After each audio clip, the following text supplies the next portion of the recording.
Okay. So, welcome you all to the monthly seminar of the Research Center for Greek Philosophy at the Academy of Athens. Today, I'm very pleased to announce that we have with us Hendrik Lorenz. Hendrik Lorenz is professor in the Department of Philosophy at Princeton University. He specializes in ancient Greek and Roman philosophy, medieval philosophy, and also Latin American philosophy. He has published numerous influential articles on ancient philosophy in leading academic journals and important edited volumes. His book, The Brute Within, Appetitive Desire in Plato and Aristotle, published by Oxford University Press, has been widely recognized for its contribution to the understanding of Platonic and Aristotelian psychology and ethics.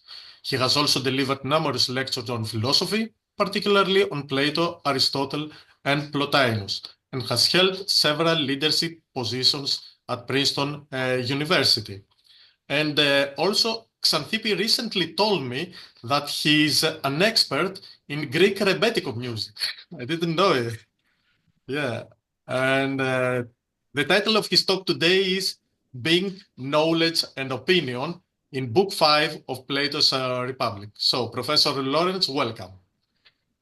Thank you so much, Thanassis. Thank you for the invitation and the opportunity to present my work. I'm very grateful. It's good to be present, at least virtually, in Athens. Greetings from Princeton, where the spring is just underway. It will take me about 55 minutes or so to read the paper, and I think it will be best for me to read it. And also, I know that a number of people have heard or read versions of this before, but this is a new version. And so, with apologies to those who have heard most of the ideas, there is something new in it, and also it is under active revision. So I look forward to the Q&A especially. My goal in the paper is to present and explain a new interpretation of the difficult argument about knowledge and opinion at the end of Book 5 of the Republic, more precisely 476e to 480a. In what follows, I will sometimes speak of it just as the argument. The interpretation of the argument that I will offer owes much to Lesley Brown's proposal about how to understand the Greek verb enai, normally translated as to be. Lesley's proposal is that complete and supplemented uses of to be stand to one another as complete and supplemented uses of verbs like to teach. This amounts to a rejection of the long-standing semantic distinction between an is of existence and an is of predication. It has been appreciated for some time that the argument is a potential plank of support for Lesley's proposal, but I am not aware of a detailed and fully satisfactory interpretation of the argument that supports Lesley's proposal. The interpretation that I'm about to offer is meant to remedy this lack. It's meant to employ Lesley's proposal to shed light on the train of thought of the argument, and it is at the same time meant to reinforce Lesley's proposal by showing in some detail how the argument in fact is a powerful plank of support for that proposal.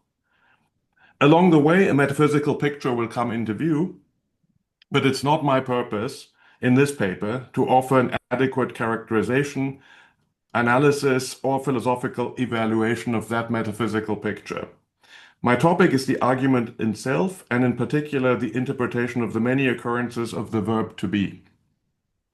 I think that the argument is difficult and important enough for it to be worthwhile to offer a new interpretation of it.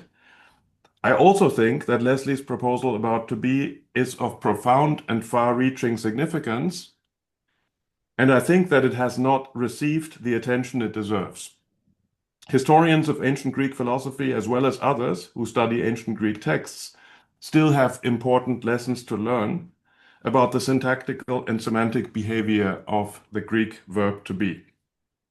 I will talk about knowledge and opinion as they feature in the argument, and I will make some comments about the metaphysics that I think the argument implies or suggests.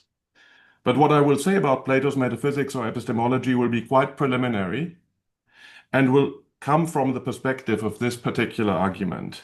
Since the argument is not Plato's last word about either metaphysics or epistemology, even in the Republic, much less in the dialogues overall, my comments should not be construed as pertaining to the Republic as a whole or to Plato's philosophy overall. The argument itself is well known, and in the interest of time, I will not discuss it step by step. Here are the claims made in the course of the argument that I will focus on. These are on the handout under item 1. So A, knowledge is set over what is. B, ignorance is of necessity set over what is not. And C, opinion is set over things that are intermediate between being and not being, which are things that are and are not. You notice that I've translated gnosis or episteme as knowledge rather than as one might understanding. You've also noticed, I guess, that I've translated doxa as opinion rather than belief. These are my preferred translations for the moment, but I think not much hangs on these translation choices as we proceed. I'd be happy to discuss them, though, if you'd like to. The first substantive section of the paper begins now. So the Greek verb to be. As is well known, it is a major challenge of interpretation to make sense of the frequent occurrences in the argument of the verb enai. According to one picture that is long-standing and massively influential, there are 3 distinct potentially relevant senses of the verb to be. There's the existential sense of the verb. When Socrates says X is, this means X exists. There's the predicative is. When Socrates says X is, he means that X is such and such, or X is F, where the predicate is either explicitly supplied or implied by context. And if it's implied by context and is not explicitly supplied, then on this construal, the predicative construal of to be, the sentence is elliptical and a suitable predicate needs to be supplied. That will be important to my argumentation in what follows. And third, there's the veridical sense of is. When Socrates says that something is, he has in mind that it is true or that it is the case. Now, I think that it's impossible to make satisfactory sense of the argument as a whole in terms of just one of these different senses or alleged senses of the Greek verb to be. At different times in the argument, different interpretations of to be seem to be called for or to be required by the context. For example, at the start of the argument, Socrates says that knowledge is set over what is, and that there can only be ignorance concerning what is not. A bit later, he identifies what is not with nothing. He there claims that it's impossible for the power of opinion to be set over what is not, on the grounds that what is not one thing and is nothing. And that to opine is to apply the power of opinion to something. This seems to call for and has often resulted in existential interpretations of to be. On this view, then, knowledge is of what exists. One cannot know, and hence can only be ignorant of what does not exist. To form an opinion at all, one must apply one's mind to something that exists. In any case, these claims cannot be made sense of just in terms of the predicative interpretation of to be. On that interpretation, whenever the verb to be is used without a predicate, this is a case of ellipsis, and a predicate must be supplied from the context.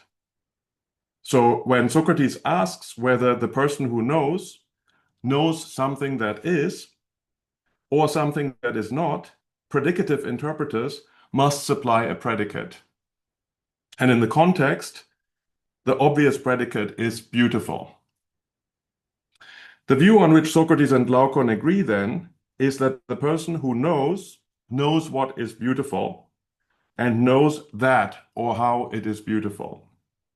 As we saw, Socrates adds that what is in every way is knowable in every way, and what is in no way is completely unknowable.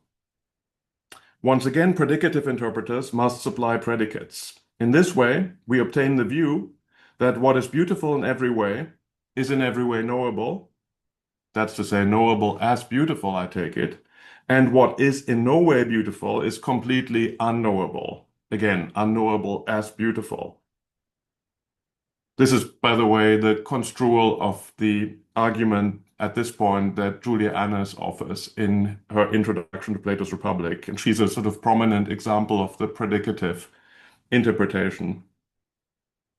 We can gloss this as the view that with respect to what is completely beautiful, it's completely knowable that it is beautiful, and that with respect to what is in no way beautiful, it's completely unknowable that it is beautiful. So that's how Annas does it in her chapter on the argument in the introduction to Plato's Republic.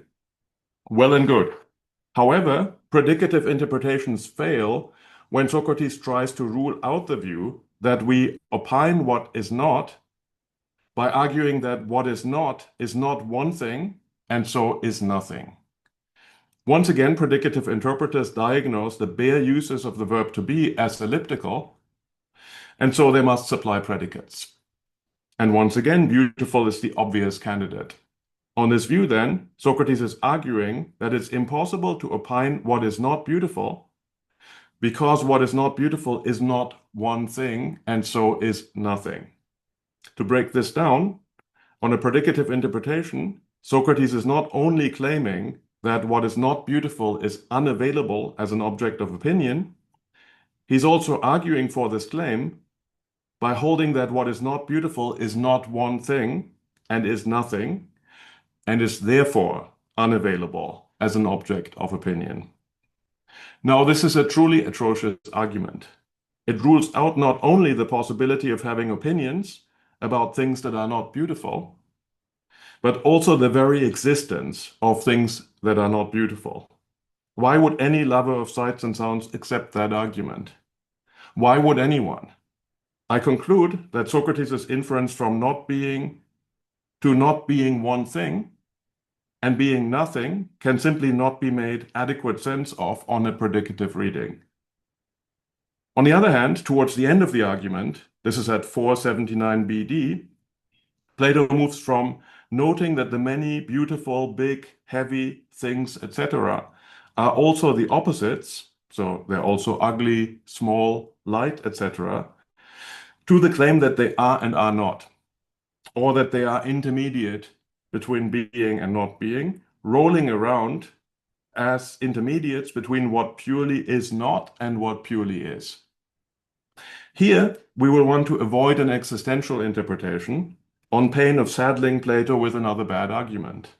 From the fact that something is beautiful in one way and ugly in another, it does not follow that it both exists and does not exist, being somehow intermediate between existence and non-existence. And so it may seem as if Plato is confused between distinct and different senses of the verb to be. In some parts of the argument, he seems to use the verb in its existential sense. At other times, he seems to switch without warning to the predicative sense. In switching around in these ways, he might be confused himself, or he might try to confuse his interlocutor or the reader, trying to trick them into accepting his conclusions. A relatively recent proposal made by Lesley Brown is that it's a mistake to distinguish sharply between an existential sense and a predicative sense of the verb enai, because there is in ancient Greek no sharp division between such senses. Lesley's proposal is this: a Greek sentence of the verb ex is, where the is not the veridical is a syntactically complete sentence. We may add that such a sentence can be glossed as meaning X has being or X is real. But it will always make sense in ancient Greek for someone to ask the follow-up question, is what? In answering that question, one can supplement or augment the original sentence of the form X is, and to illustrate this idea and to emulate it in English, Lesley proposes an analogy. Jane teaches is a syntactically complete sentence. Still, it makes sense to ask the follow-up question, teaches what? Jane teaches French is a supplemented or augmented version of Jane teaches. Both are syntactically complete sentences. Neither of them is elliptical. In other words, neither stands in need of syntactic or grammatical completion. Likewise, the proposal is X is a syntactically complete sentence. Again, we may add that such a sentence means something like X is real or X has being, but it can be supplemented by suitable predicates so as to get something of the form X is F. Note that this does not work with English sentences of the form X exists. Such sentences don't allow the follow-up question, exists what? Nor do they allow supplementation so as to yield sentences of the form X exists F. This is why, if Lesley is right, exist is at least sometimes not a good English translation of the Greek verb to be. It'll follow from X is F that X is or has being, just as one can infer from the fact that Jane teaches French, that Jane teaches. Moreover, if X is or has being, this entails that X is something or other, just as it follows from the fact that Jane teaches, that she teaches something or other. One crucial feature of Lesley's proposal is that as one moves from complete but unsupplemented sentences of the form X is to supplemented sentences of the form X is F, and also as one moves in the opposite direction, no change in the sense of the verb to be is involved. This is just like moving from Jane teaches to Jane teaches French and back from there to Jane teaches. In both types of sentences, the verb to teach is used in the same sense. By contrast, it's an important feature of the standard view, which sharply distinguishes between an existential sense and the predicative sense of the Greek verb to be, that if sentences of the form X is are complete sentences, then in them the verb to be is used with a different sense from the sense in which it is used in sentences of the form X is F. For in the first kind of case, but not in the second kind of case, is means exists. While Lesley's proposal has been warmly welcomed by a number of scholars, prominently including Miles Burnyeat and Charles Kahn, there have also been critical responses. For example, Fiona Lee has argued against interpretations of passages in Plato's Sophist and in other Platonic dialogues which have been offered as support for Brown's proposal. The number of passages in Plato that have been put forward in support of the proposal is relatively small, and at least some of these passages are inconclusive in that they can plausibly be interpreted without relying on Lesley's proposal, and instead with a sharp distinction between existential and predicative senses of the verb to be. These are legitimate concerns about Lesley's proposal, especially given the long-standing and broad acceptance of the distinction between an is of existence and the copula, not only among Plato scholars and historians of philosophy, but also among grammarians of the ancient Greek language and even editors of ancient Greek texts. And so it's an open question about ancient Greek and about philosophical Greek and Plato's use of Greek in particular, whether Lesley's proposal is correct. I think that the case in favor of Lesley's proposal is strong, at least so far as Plato is concerned. This is not the time and place for a fully worked out defense of the proposal. However, one passage that has been taken to support the proposal is our argument about knowledge and opinion at the end of Republic 5, and I am about to offer an interpretation that reinforces the support our argument lends to Lesley's proposal. Before offering that interpretation, I would like to comment briefly on a number of passages in Plato that have been offered in support of Lesley's proposal. There are several passages in Plato's writings in which there's a complete use of the Greek verb to be, followed in the same sentence or in subsequent sentences by clauses in which, without the presence of a verb, predicates are ascribed to the grammatical subject that has just been said simply to be. It has seemed to many readers natural to construe the verb-free subsequent clauses by supplying the requisite form of to be from the earlier clause. In that case, it would seem that the verb to be is used in the same sense, first without a grammatical predicate, and subsequently with one.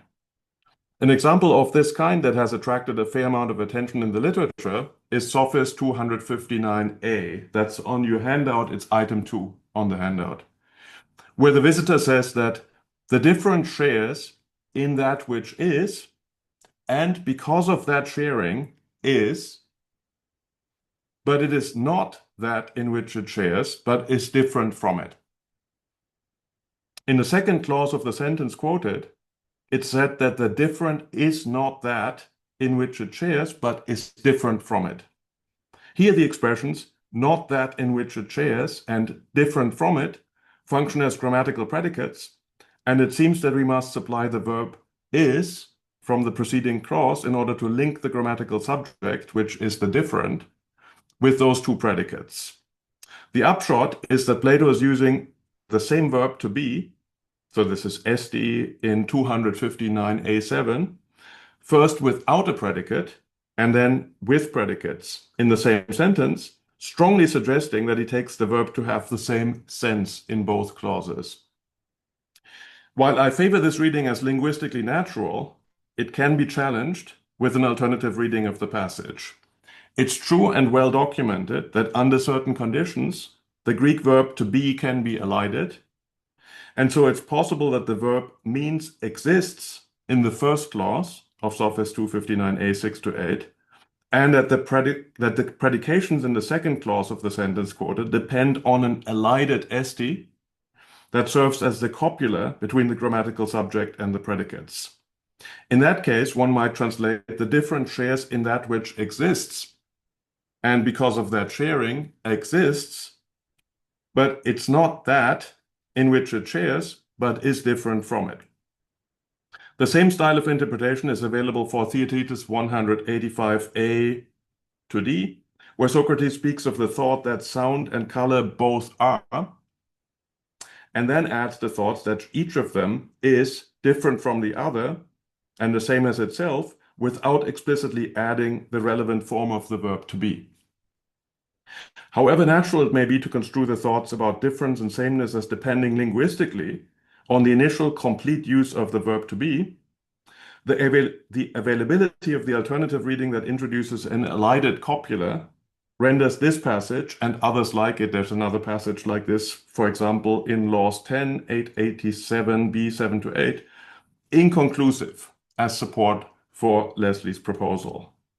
However, a passage from Laws 10, another passage from Laws 10, that is, this is 901 CD, that is on your handout as item 3, cannot plausibly be handled in this way. So in that passage, the Athenian says that two imagined interlocutors must answer the questions of the three speakers who are present. Both of the imagined interlocutors, here's the sort of crucial bit of language, admit that gods are, but one of the imagined interlocutors thinks that they can be bought off, the other that they are careless about details. This is, of course, another possible case of someone passing from a complete use of the verb to a supplemented use without any indication of a change in the sense of the verb. However, the passage is linguistically different from the other two passages in that the verb to be is not in the indicative present, where it can be elided, but in the infinitive. Furthermore, in the second half of the clause features views about the gods that are expressed in a construction which is syntactically composed of a double accusative and the verb to be, and which depends on a verb of thinking or supposing, in this case, to admit, homologein. In this kind of context, it's linguistically improbable for the verb to be elided. That's at least the judgment of Kühne and Gerd. And so a reading that supplies the verb to be from the preceding clause is strongly preferable on linguistic grounds to a reading that posits an elision of the copula. One last passage on which I would like to comment briefly is a sentence in the Apology. This is 30b and it's on your handout as item 4, in which Socrates is speaking to the Athenians about the importance of virtue. In that sentence, he's not using the verb to be, einai, but the verb kinestai, meaning to become or to come to be. The passage is nonetheless relevant because the verbs to be and to become bear a close semantic relationship, So much so that inferences in both directions about their syntactic and semantic behavior are at least plausible. It turns out that like to be, to become, can be used completely, where it means something like to come to be, and also with predicates or supplements, where it means come to be something or other, come to be F. Now, the passage in question is difficult to translate because it features a syntactic ambiguity between two different construals, both of which are probably intended by Plato. On the construal that is strongly preferable on philosophical grounds, what Socrates is saying to the Athenians is that virtue doesn't come to be from riches, but from virtue, riches, and all other things come to be good for people, both privately and in public. I didn't read this well. But from virtue, riches and all other things come to be good for people, both privately and in public affairs. Right, so the idea is that the agatha is in the predicate slot on that construal. On the alternative construal, which is linguistically easy but strongly dispreferable on philosophical grounds, Socrates is saying that virtue doesn't come to be from riches, but from virtue come to be riches and all the other good things for people, both in private and public affairs. In any case, the second clause of the sentence quoted must be construed with the verb become, which must be supplied from the first clause. Unlike to become cannot be elided in ancient Greek, and this makes the passage particularly significant for present purposes.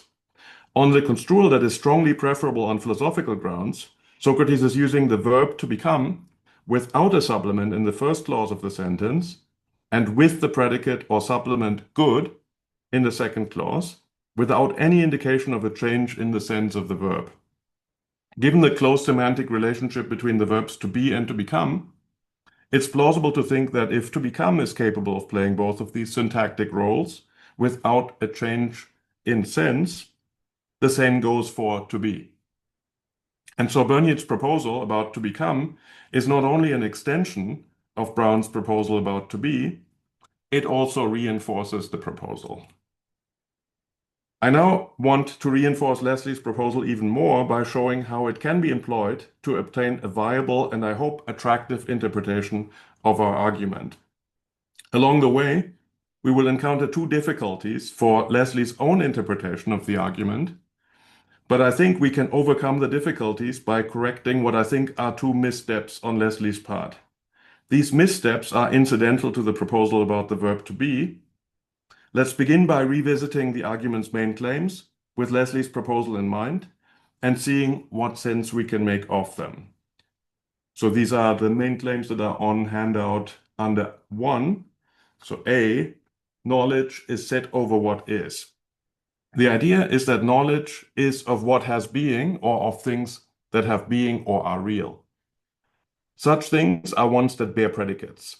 After all, it follows from having being or from being real, that it is something or other, just as it follows from someone's being a teacher, that they are a teacher of something or other. About something that has being, you can ask, what is it? And there will be some true answers, although of course you may not know what they are. Claim B, ignorance is of necessity set over what is not. As we saw, this rests on the claim that what is in no way is completely unknowable. This too makes good sense. The idea is that there can be no knowledge at all of what isn't anything at all. What is in no way isn't anything at all, just as someone who teaches in no way doesn't teach anything at all. As we saw, Socrates also speaks of what is in every way, saying that what is in every way is knowable in every way. By implicature, this kind of expression suggests the idea of something that is without being something that is in every way. In other words, it suggests that being might not be an all or nothing affair. Instead, there might be room for a distinction between being in every way or being completely and being only in a way. Now, it's not immediately obvious how this can be emulated by way of the analogy between teaching and being that Lesley proposed. I think that it can be done, and that this possibility is important for a successful construal of Plato's argument. I will return to this point shortly. Now, before going there, let's quickly review claim C. Opinion is set over things that are intermediate between being and not being, which are things that are and are not. Let us turn to the intermediate objects, the things that, according to Socrates, roll around between being and not being. As we saw, Socrates argues for their existence as follows. Each of the many F things is also not F, in a different setting, in a different context of comparison, etc. He asks, then, do you know how to deal with them? Or can you find a more appropriate place to put them than intermediate between being and not being? Surely they can't be more obscure than what is not, so as to not be more than what is not, or be clearer than what is, so as to be more than what is. This is at 479c. What Socrates seems to have in mind is that the many F things, in fact, are and are not, or have being and fail to have being. Moreover, it looks as if Socrates tries to infer this from the fact that they are and are not F. Now, this is fine on the positive side of things. Socrates can infer that the many F things are from the fact that they are F. With Lesley's proposal in hand, we can say that this is like inferring that Jane teaches from the fact that she teaches French. There's nothing wrong with this inference. But it seems to be a serious mistake on the negative side. Consider what Lesley calls schema U for unhealthy. That is on the handout under 5. So first, X is F entails X is. And second, X is not F entails X is not. Now, proposition 1 or inference 1 is fine, as we have seen. But inference 2 is not. Relying on it would be like trying to infer that Jane doesn't teach from the fact that she doesn't teach French. Any such inference fails, of course. Jane's being a teacher is obviously quite compatible with her not being a teacher of French. She might be a math teacher, after all. On Lesley's view, Plato, in the course of our argument, not only tries to infer as follows, so this is the bad inference, X is not F, entails X is not. Lesley also thinks that in this schema, X is not is equivalent to X is not anything at all. And so she proposes to understand this schema as the following pattern of inference. X is not F entails X is not anything at all. And that would be equivalent to the inference X is not F entails X is in no way. But I think this is a mistake. And I also think that it's a mistake that's separable from Lesley's proposal about the Greek verb to be. Socrates, in our argument, does not try to infer that something is not anything at all or is in no way from the fact that it is not, say, beautiful. In fact, Socrates is not trying to infer that something is not simply from negative predications of the form X is not F. The pattern of inference on which Socrates is relying does not proceed simply from negative predications to claims about not being. Rather, the pattern of inference on which Socrates is relying is more complicated. It's something like the following, and that's on your handout. It's under item 6.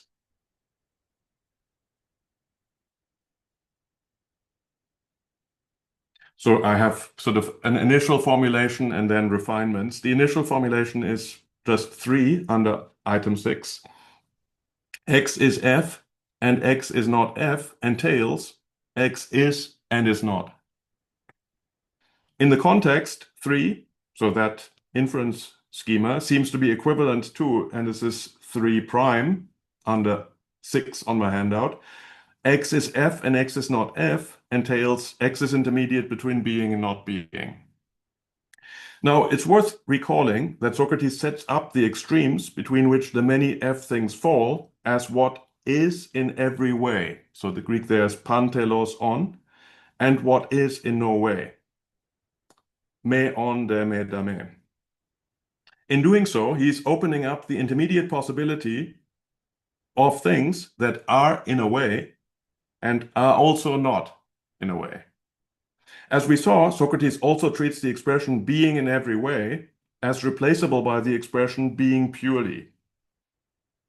And so we can describe the extremes as, on the one hand, what purely or unmixedly is, and on the other hand, what purely or unmixedly is not. In this way, we obtain space for the intermediate possibility of impure or mixed beings that have an admixture of not being. Furthermore, Socrates clearly takes it to be possible for something both to be and not to be. And clearly this is important to the overall argument, since Socrates is trying to show the existence of things that both are and are not. So the conclusion about the many F things that Socrates wants to establish is that they are neither cases of what is in every way, nor cases of what is in no way, but rather are cases of what is in a way and what is not in a way. Alternatively and interchangeably, they are neither cases of what purely is or cases of what purely is not, but cases of impure or mixed being, of being that has an admixture of not being. And so I think that we can clarify 3 under 6 on my handout by representing the inference schema as follows, and that's 3 double prime. X is F in a way and is not F in a way, entails X is in a way and is not in a way. I think that it is this schema, not the negative and unhealthy part of Lesley's schema U, that Plato needs in our argument. And I will now try to make this schema palatable. To get going, consider a few examples. I begin with the English verbs to eat and to teach, and then I turn to examples that employ the inference schema 3 double prime, which I've just now ascribed to Socrates. So example 1, picky eater. Jane is a toddler, and her parents have prepared a meal of noodles and vegetables for her while leaving her in the care of a trusted babysitter. Jane is eating her noodles, but she's not eating her vegetables. When Jane's dad calls the babysitter and asks nervously whether Jane is eating, the babysitter answers yes and no. Consider the following inference. Jane is eating her meal in a way, and she's not eating her meal in a way. And this is supposed to entail she's eating in a way, and she's not eating in a way. Example 2, fatigued teacher. Because of a medical condition, Thomas regularly teaches for the first half hour of each class, but then cannot continue and needs a half-hour break. Is Thomas teaching? Arguably, the correct answer is yes and no.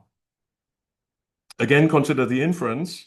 Thomas is teaching his classes in a way, and he's not teaching his classes in a way, and this entails he's teaching in a way, and he's not teaching in a way. In both of these examples, the answer in a way yes, and in a way no, is certainly intelligible and even intuitive, I think. The examples are, of course, designed to open up space for intermediates between the positive and the negative states of affairs, or the purely positive and the purely negative states of affairs, so that eating, teaching, etc. are not necessarily all or nothing affairs. And I now want to apply this pattern of thinking and speaking to questions of being. So example 3, beauty. Helen is famously beautiful, but she may lose her beauty at some stage of her life. Or it may be that she's beautiful in comparison with other humans, but not in comparison with the gods. Or again, she may be beautiful only in relation to one culture's standards, but not relative to those of other cultures. The inference that we must now consider, of course, is the following. Helen is beautiful in a way and not beautiful in a way.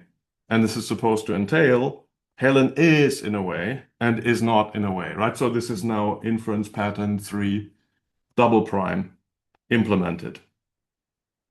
On the face of things, it seems odd to try to infer from the fact that Helen in a way is beautiful and in a way is not beautiful, that in a way she is, and in a way she is not, where this is supposed to entail that she has being only in a way, or is real only in a way.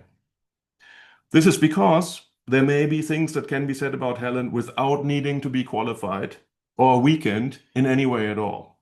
For example, Helen is a human being, without in any way failing to be a human being. And the fact that Helen is a human being, without in any way failing to be a human being, seems to be a consideration in favor of thinking that Helen has being and is real without any admixture of not being. If so, the above inference about Helen, Helen put into inference scheme 3 double prime, that inference about Helen may seem unconvincing. Now, there are a number of responses to this objection. Perhaps the most effective response begins by pointing out that there is reason for thinking that Socrates limits the range of predicates that are relevant to the application of inference schema 3 double prime. Socrates provides an open-ended list of examples of relevant predicates, including beautiful and ugly, just and unjust, pious and impious, double and half, big and small, light and heavy. From 476a, sort of the immediately preceding passage, we may add good and bad. Socrates calls attention to the fact that all of these are predicates that have opposites, and Glaucon picks up on this. About the many Fs, Socrates asks whether any of them is what someone says it is, any more than it is not what they say it is. As expected, Glaucon answers this in the negative, and Socrates infers that the many Fs should be taken to be intermediate between being and not being. What Socrates and Glaucon agree then is that there is an open-ended but possibly limited list of predicates that have opposites, many of whose bearers display the compresence of opposites. With respect to those predicates and their bearers, inference schema 3 double prime can be applied to obtain the conclusion that those things that display the compresence of opposites in a way are, and in a way are not, where this entails that they have being only in a way, or are real only in a way. This helps with the worry about inferring from Helen's being beautiful and also not being beautiful that she has being only in a way. This is because it's plausible to think that for all the relevant predicates that Helen has, she also has the opposites of those predicates. If Helen is just, pious, and good in a way, she's also unjust, impious, and bad in a way. If Helen is big in a way, she's also small, and so on. Now, suppose you think that some features or aspects of reality are metaphysically privileged in that they confer being and reality on other things, and also in that they constitute beings and realities in their own right. Goodness and beauty are plausible candidates for having such a privileged status, and perhaps other evaluative features, as well as some quantitative features, may play some roles like this as well. Within the metaphysical framework of the Republic, goodness is the strongest candidate for being the fundamental or ultimate source of being and reality for everything else. After all, Socrates says that both the knowability and the being of the things that are known is provided to them by the form of the good. That's at 509b67. Suppose further that the open-ended list of predicates that Socrates introduces in our argument is meant to capture those features or aspects of reality that confer being and reality on things in the perceptible world. With respect to those features, Socrates holds that all of the many things that have them also have the opposite features, and so also fail to have those features. This invites the thought that all of the many things that we encounter in our perceptual experience are compromised or defective in their very being. This is because for all of the features that they have, and whose possession by them confers being on them, it's true to say that they have them only in compromised and defective ways. They get their being or reality from having those features, but they have all those features only in defective ways. And so their being or reality itself is defective. In order to illustrate this proposal, let's return for a moment to Jane the teacher. Suppose she is a defective teacher of French because her knowledge of the language is quite rusty and she really shouldn't be teaching it. We can't infer that she's a defective teacher tout court because she might be a stellar teacher of math. But now suppose that all of her teaching is defective, no matter the subject. Then it's fair to infer that she's a defective teacher tout court. She's quite simply a defective teacher. And likewise, it's fair to infer that X is a defective being if for every feature which it has and whose possession by it confers being on it, it's true to say that it has that feature only in a way, while in another way it lacks it. This is a bold metaphysical picture, and obviously this is not the time or the place for a full discussion of it.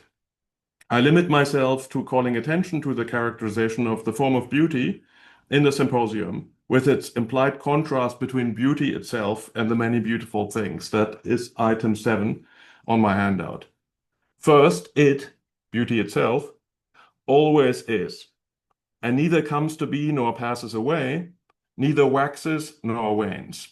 Second, it's not beautiful in one way and ugly in another way, nor beautiful at one time and ugly at another, nor beautiful in relation to one thing and ugly in relation to another, nor is it beautiful here but ugly there, as it would be if it were beautiful for some people but ugly for others. The many beautiful things, which include beautiful bodies, souls, activities, laws, and forms of knowledge, are things that come into being and pass away, and things that depend for being beautiful on situations, relations, and perspectives. By contrast, beauty itself is invariably beautiful in a way that does not depend on particular situations, contexts of comparison, or perspectives. If we generalize this conception to all the being-conferring features of everything in the perceptible world, we obtain the bold metaphysical picture that I mentioned before. The being of the forms is perfect in that they completely have those features in the possession of which their being consists. By contrast, the many things of our perceptual experience have those features only in a way because they also lack them. They have them at one time but not at another, in one situation but not in another, in one context of comparison but not in another, from one perspective but not from another. The metaphysical picture that I've just sketched allows us to make good sense of the following patterns of inference. They are inference patterns under the item 8 on my handout. So first, X is in every way F entails X is in every way. Second, X is in no way entails X is not F at all. And then 3 double prime, X is F in a way and is not F in a way entails X is in a way and is not in a way. For X, any item whatsoever can be inserted, and for F, you can substitute any feature possessed by the thing in question, the possession of which, by it, constitutes its being or confers being and reality on it. The upshot is that the forms are in every way, where this means that they are perfectly real or have being perfectly. By contrast, the many things that appear in our perceptual experience both are and are not, where this means that they are and are not real, or that they have being and also fail to have being. Now, this is a bold metaphysical picture, and as I said, I cannot attempt here now to clarify it, let alone make it plausible as a philosophical picture. I would like to add that it's a fairly traditional picture, though. So, for example, Allen or Vlastos, sort of back in the 60s and 70s, argued for and tried to clarify and defend the ascription to Plato of such a metaphysical picture. I would like to call attention to a further advantage of the interpretation that I have proposed. This is that it allows us to extend the application of inference schema 3 double prime beyond perceptible individuals or particulars, as they're often referred to in the literature, to types of actions or types of features, such as, for example, now a type of action, returning what one owes, or prosecuting a wrongdoer. Such action types might be offered as candidates for what justice or piety are. Inference schema 3" can then be used to reject them on the grounds that their being or reality is compromised, so that they cannot support knowledge, but only opinion. So my last example 4, justice. Returning what one owes is just in a way and is not just in a way. And this is supposed to entail returning what one owes is in a way and is not in a way, right? So this is an application of inference schema 3" to returning what one owes in the subject position and just in the predicate position. And it's supposed to sort of discount returning what one owes as one of the many things that roll around between being and not being, and so will not support knowledge. While it's often just to return what one owes, it is sometimes not just to do so. For example, when the thing owed is a dangerous weapon and the person to whom one owes it is out of their mind. Of course, that's Republic 1, 331e. Thus, the action type of returning what one owes has the feature of justice in a defective way. Justice is a being conferring feature, and so the fact that returning what one owes has justice only defectively has an impact on its being.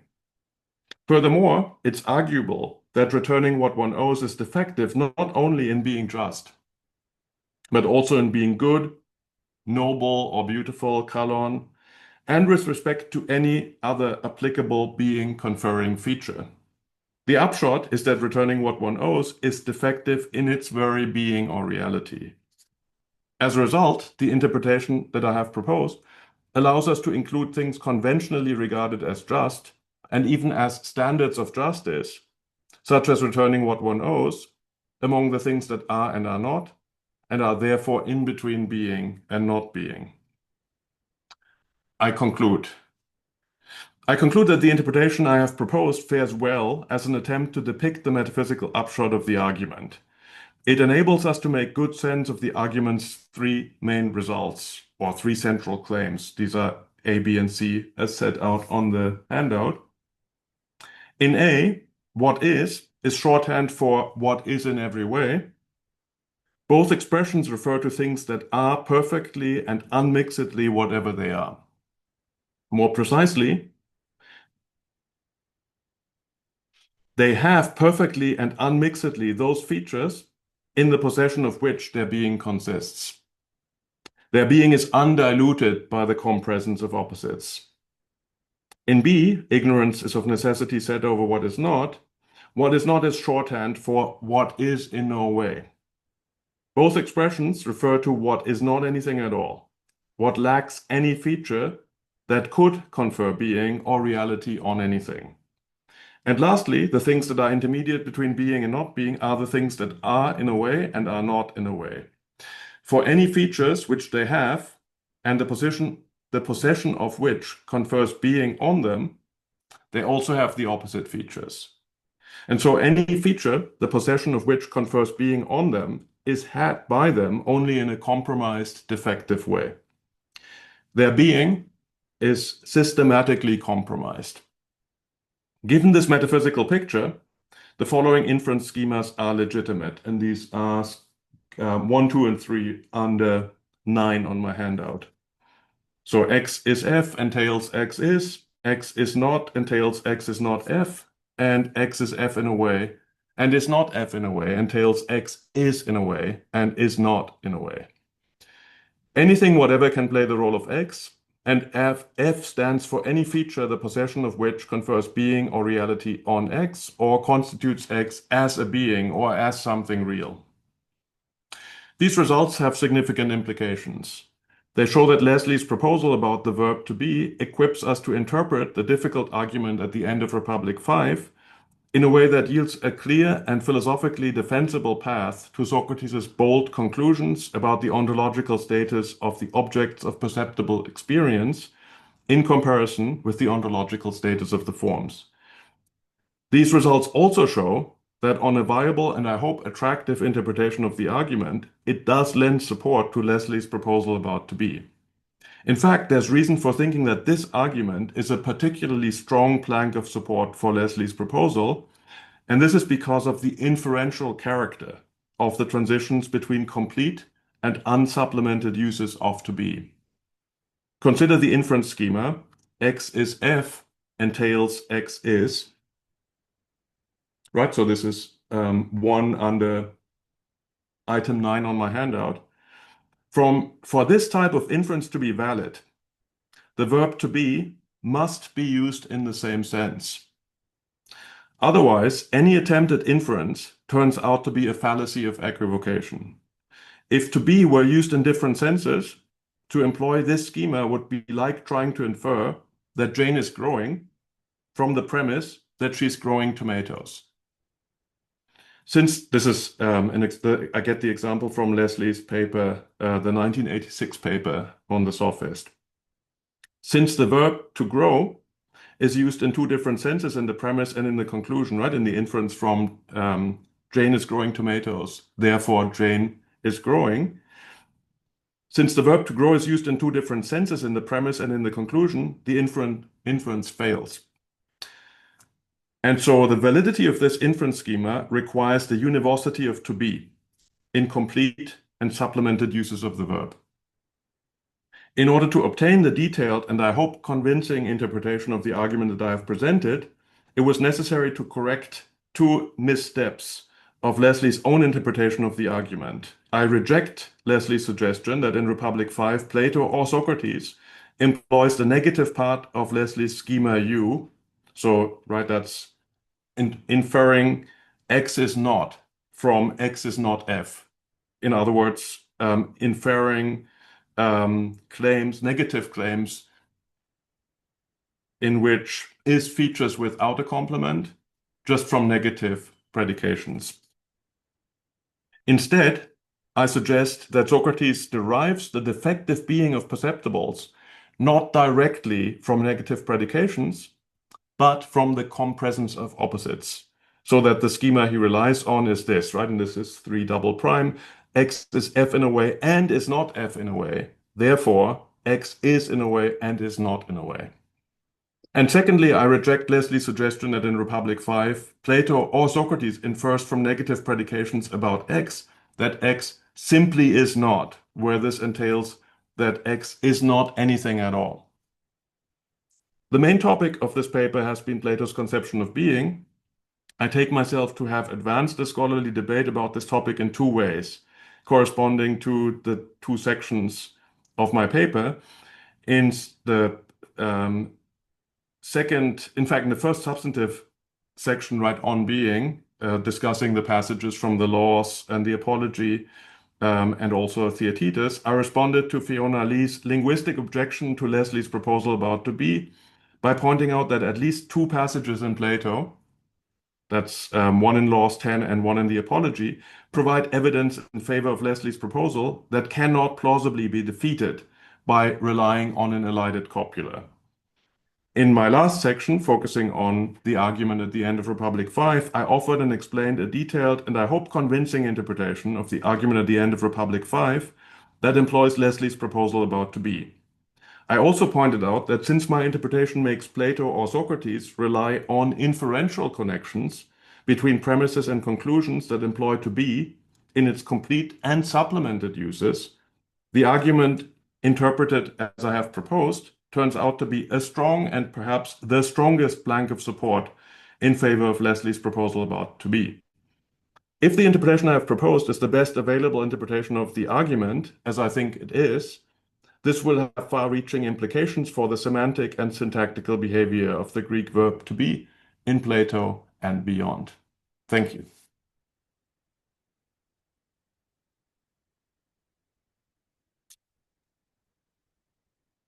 Okay, thank you very much, Professor Lorenz, for your beautiful presentation.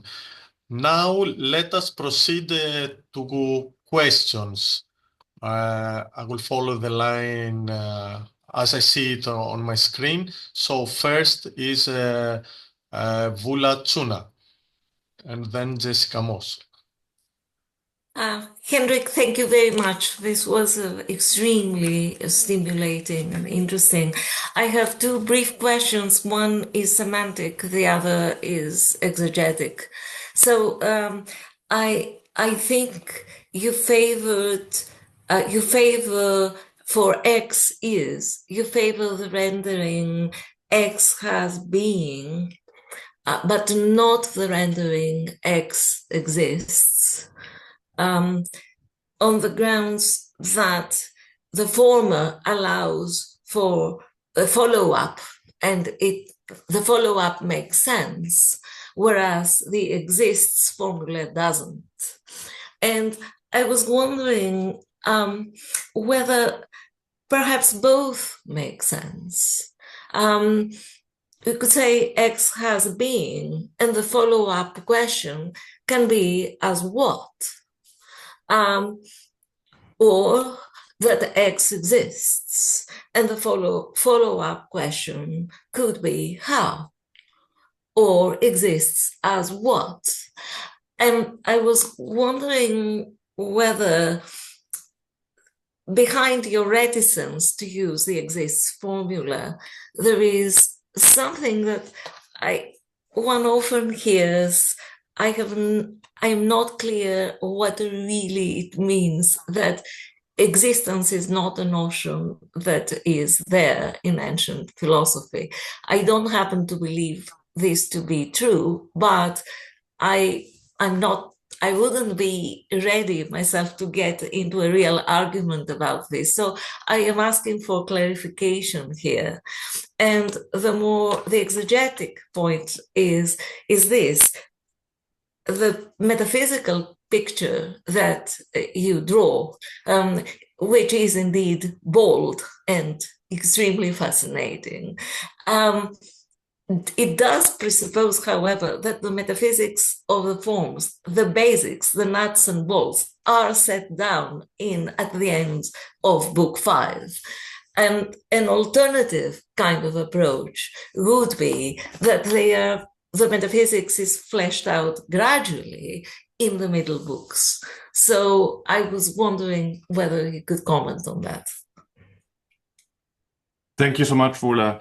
So yeah, two questions indeed, right? There's the question about to be or to exist, and sort of a question about translation.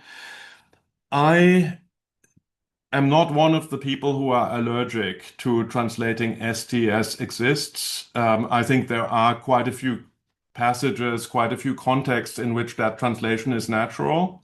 But I do think that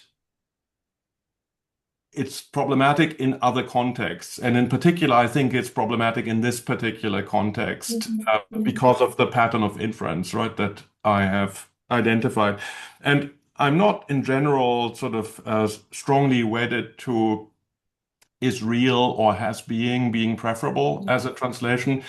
It just seems to me helpful for the purposes of interpreting this particular argument, right? Because of the inferential connection that I see in the argument between uses of is where there is a predicate and uses of is where there isn't. And so that's sort of why I favor this translation choice, just to make that a little bit more accessible and visible to the reader who doesn't have ancient Greek, and so who cannot sort of easily see the smoothness, right, of the transitions from st kalon to st without a complement and back and forth between those two. Now, I realize that sort of has being is really not great as a translation. It's rebarbative English. It's not bad. Sorry? It's not bad. Okay. I mean, I don't, it doesn't strike me as, certainly doesn't strike me as odd. Yes, I mean, but then there's also the price to pay, right? That if you say Socrates has being, that doesn't easily admit in English a follow-up question, has being what, or something like, right? So we lose that. In any case, I think it's just not available in English. There isn't a verb an English verb, right, that behaves in the relevant way. So we have to emulate it. And that's one place where I think Lesley's proposal is so tremendously useful, because with transitive verbs like to learn, to teach, or whatever, we can do this, right? We can just go back and forth very smoothly without any suggestion of an ambiguity from Jane teaches to Jane teaches French, and back. So that's one of the reasons why I really like the suggestion, because it enables us to emulate something that happens, I think, routinely and easily in ancient Greek, but that with respect to being or being real or existing cannot easily happen in English. I also want to point out that this may be an interpretive advantage from some points of view. So definitely, if you look at people like Vlastos, he would no doubt recognize this as an interpretive advantage.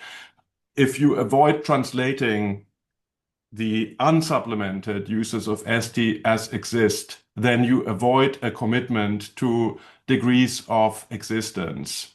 You avoid a commitment to the idea, right, that there's something intermediate between existing and not existing. And at least some people, sort of in the literature, have been very sort of firm and strong in thinking that the idea of degrees of existence or of an intermediate level between existence and non-existence is just nonsense.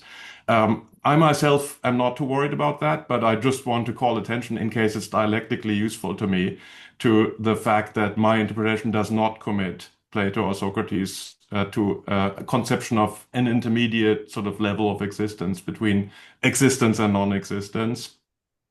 Coming, I guess, to your second, the exegetical question, do I want to say, right, that the metaphysics of the forms is already fully present at the end of Republic 5, right, at the end of the argument? I actually don't want to say this. I am very happy with your suggestion that the metaphysics of the forms get sort of fleshed out as we go along in book 6 and 7.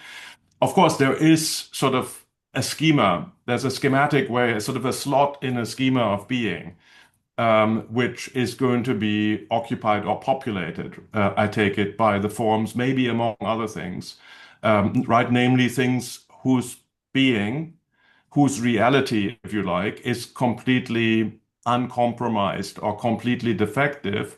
So in particular, these will be things which will have to be free from the compresence of opposites, at least with respect to those features in which their being or reality consists.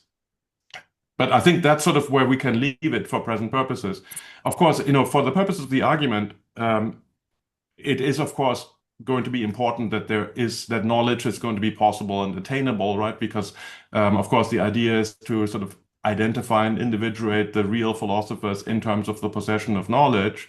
So if the possibility of knowledge depends on the existence of sort of uncompromisedly and unmixedly real things, then and if these cannot be found in the perceptible world, right, as seems to be agreed by the end of Republic 5, then yes, there is a pretty strong metaphysical commitment to the existence of some items, right, that cannot be found in the perceptible world, and that are not in the relevant way subject to the compresence of opposites. But I think so more or less that's where we can leave it, right, for the purposes of the argument at the end of Republic 5, with the details to be filled in subsequent discussion.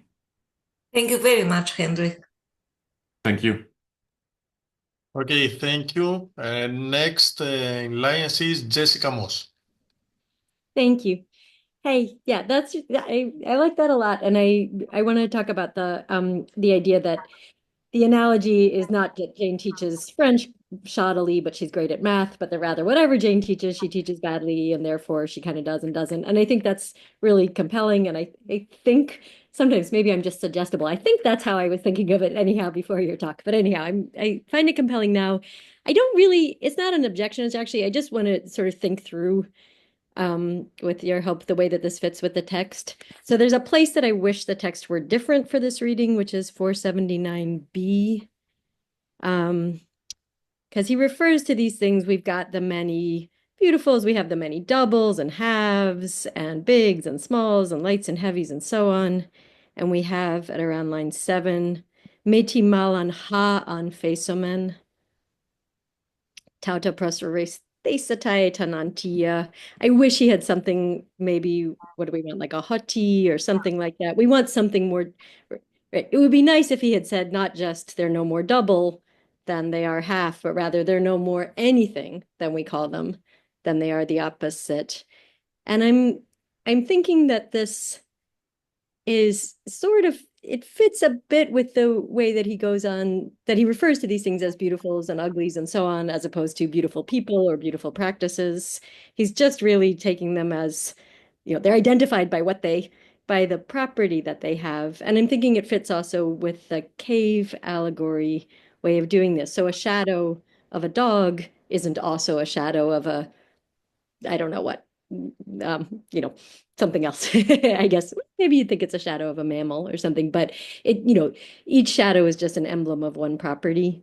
So yeah, I guess so. In a sense, I'm giving an objection and saying, well, if that's what he meant, why didn't he say something more general? He should have said not just they're not what we say they are in this feature, but they're not, none of their what you're calling being conferring features, which I would want to say are probably all features.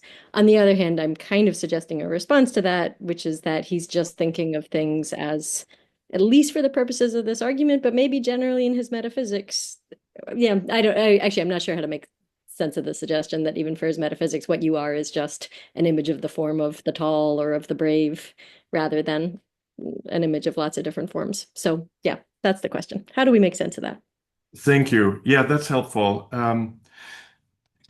Can you guide me to the passage? So it's, I think, 479b, and in particular, there are one or two lines where you say you wish he had put this differently, or Yeah. wondering about the formulation. It's where he says, so it's that line, sorry, I'm just looking at the TLG because I'm traveling without a book, but kai megala, de kai smikra, that Yes. sentence. Right. So it's meti malan ha an fesomen. Yes. And I'm just thinking that makes it sound like and then he jumps from the very next line, then we're getting that they are not any more than they are not. Whereas I think the way that you've analyzed the argument, there ought to be another line there. It would be helpful to have another line there to say, and moreover, each of these many beautifuls is also not any more tall than it is short, and also not any more good than it is bad, and any other feature that you want to have. So some way of indicating that it's not just the thing we call them, where that seems to be one thing, but rather anything we call them. I see. Yes. Okay, but so it might be that B8-9 is sort of the bit where the generalizing step happens. So just right. So the bit that you called Photeron. I was actually worried about that too, because we want. No, I mean the next little speech by Socrates. So poteron un esti malon e uk est in that bit. Yeah. Right? Because there he speaks of each of the many things, and I take it right, that's each of the many beautifuls, good, just, etc. things. And then the question is whether each of the many things is any more ho antis fe auto, so whatever someone says they are.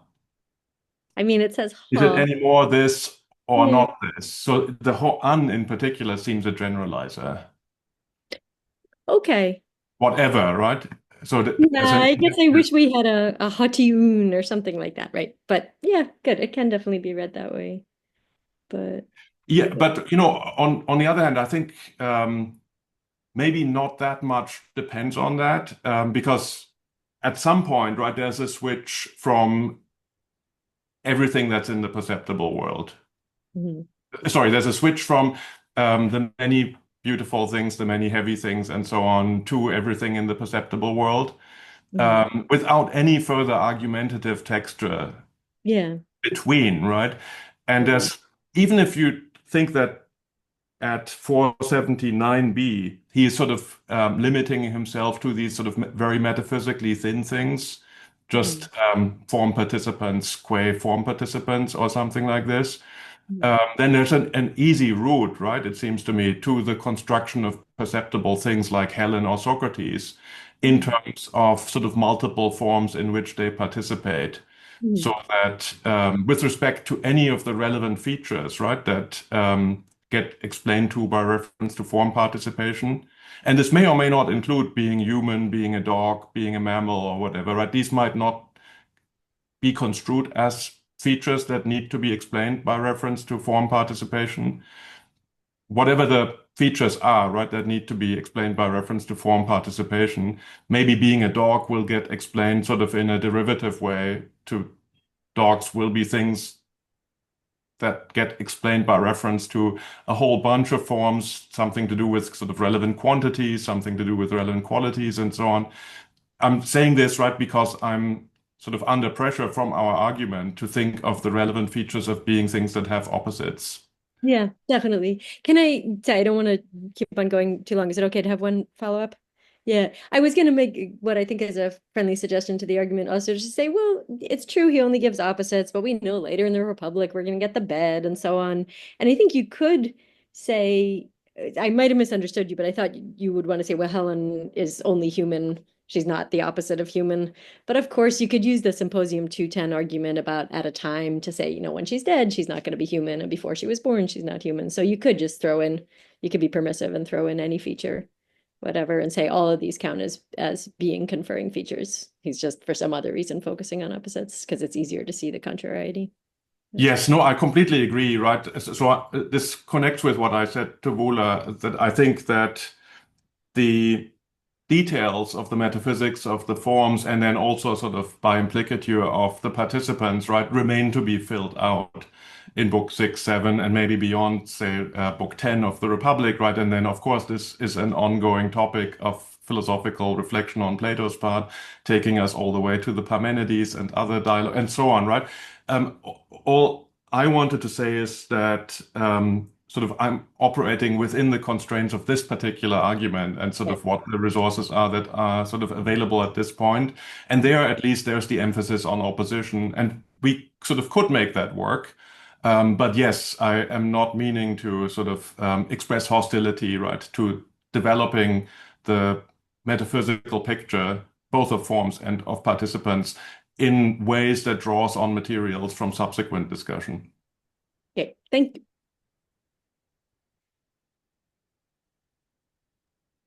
Thank you. And now is Doukas Kapantais. Yeah, Duka? hi. Yeah. Hi. Yeah. Now, look, it's kind of awkward for me for all this time during discussion. I was praying that Lesley would have raised her hand. She did now. Okay, too late. Because I was praying that she would comment on your take on her interpretation, so I would not gamble. Because now, by her being present, I will say a few things about the way I think you frame her interpretation into your argument, which I might be mistaken. So she will put things right. I think that Lesley's construal of the argument of the Greek, if amended by the missteps, you call them, it's no longer in principle Lesley's interpretation. So I believe that these missteps are far more serious than being plain missteps, which even if thrown out, retain the general principle of the interpretation. So let me try to be clearer now on your 6-3 2 prime. I think this is a central premise on your understanding. So my idea is that if you go the way you suggest, then we do not get any genuine distinction between the complete and the complementable. So the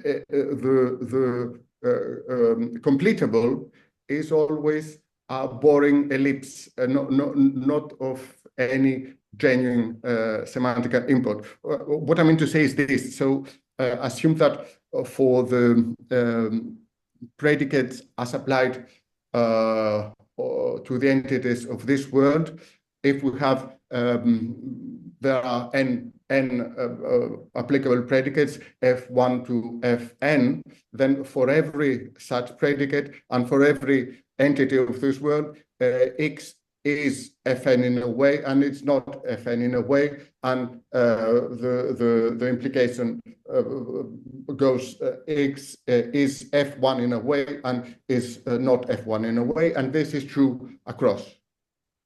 So then we generalize and we say for every f is x is f in a way and not f in a way. And again, we can take away the semantical predicate, which is the sum f, and stop short and make the ani look like an absolute ani. But still, it's not. It's always. It's not a predicate which is and is not there.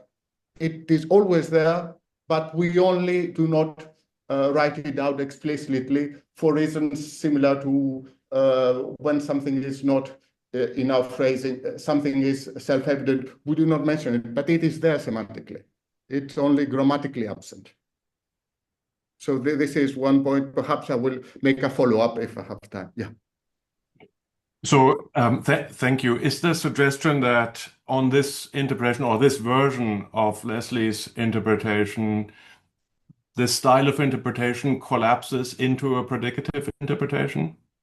Yes, that semantically it collapses, albeit grammatically not, but the absence of the predicate in the written or spoken sentence does not correspond, does not play any semantical role of any importance. It's yeah. Right. Okay. So I mean, there's maybe there two different versions of the objection. One is stronger and the other one is weaker. At least this sort of stronger version of the objection. And I heard you, I think, suggest that on my interpretation of to be, when to be is used without a complement, then you put it, this is just another boring ellipse, right? So that would suggest that really it does collapse sort of pretty immediately and sort of fundamentally to a predicative interpretation. Because on a predicative interpretation, of course, right, when you have to be without a supplement or a complement, then there really is a predicate that you need to supply and you need to find it from the context. Now, on my interpretation, right, that's really not the case. I mean, the sort of strongest formulation of the objection, I think, misfires. Just because when you say about someone, for example, that they teach, that's not elliptical, grammatically, syntactically, or semantically. There isn't an ellipse going on, right? When you say about a friend of yours that she teaches, that's really just to say she's a teacher, and you are not sort of elliptically expressing yourself. And it's not that sort of there's a particular subject matter, history or math or whatever, that needs to be extracted from the context and then sort of understood in order to get a grammatically or syntactically complete sentence, right? So that's not what's going on with my interpretation. But I think you might, so there might, in an extended sense, and sort of maybe if you formulate the objection somewhat more weakly, then there might be something to it, right? Because there's the idea that there's a sort of list of features that, on my interpretation, are sort of being conferring features.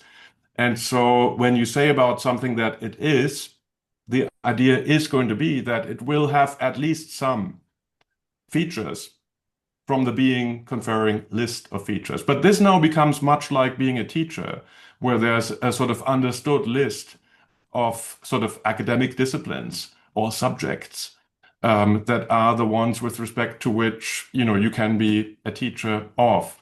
There is maybe open-ended list, but there is a list of subjects that people teach and that people are teachers of. And so on the version of the interpretation that I like, to be is like that. Am I allowed a small follow-up? Yeah. Okay, I get your point, but I think that, as you yourself pointed out, there is a not easily amendable gap between verbs like to teach, which have range of significance, a domain of particulars like English, Spanish, etc., and others like to be or being beautiful, that prima facie at least have a range which is a continuum with degrees. So you tried to accommodate with, you try to provide a foundation for the latter to the former. But I think this is where the point gets trickier. And this is where there might be the semantic collapse. This is the reason. Not I know that in general there is a distinction between complete and completable, but I wonder if this is easily applicable to verbs having a domain, a continuum with degrees. That was my point. Yeah. I guess so. You weren't convinced by my suggestion that being a teacher can admit of degrees? No, I was convinced, but on pain of bringing to the proposition further predicates. So accommodating with that by bringing in another domain of other individuals, which again could be true or not, to somehow quantify over a domain, and regarding on how the verb behaves in this domain, you assign to it a degree of being a teacher. But this again, it's the same pattern coming over and over again. Okay, is the concern or the observation, right, that I'm obtaining degrees of being a teacher from degrees of being a teacher of French, degrees of being a teacher of history, etc. Is that part of the concern? And then bringing the degrees in by quantifying over this domain. Mm-hmm. So, and you're thinking that sort of in this way, in some complicated, in some such complicated way, I'm getting too close to a predicative interpretation for comfort. and that you do not ever get away to the predicative interpretation. In order to have the existential interpretation, we have but the bullet and say that at Republic 5, when he says that these things are and are not, in no way he means it literally, or and perhaps he's mistaken or he's a bad argument, but you cannot read off any existential interpretation the way we mean it by being yeah.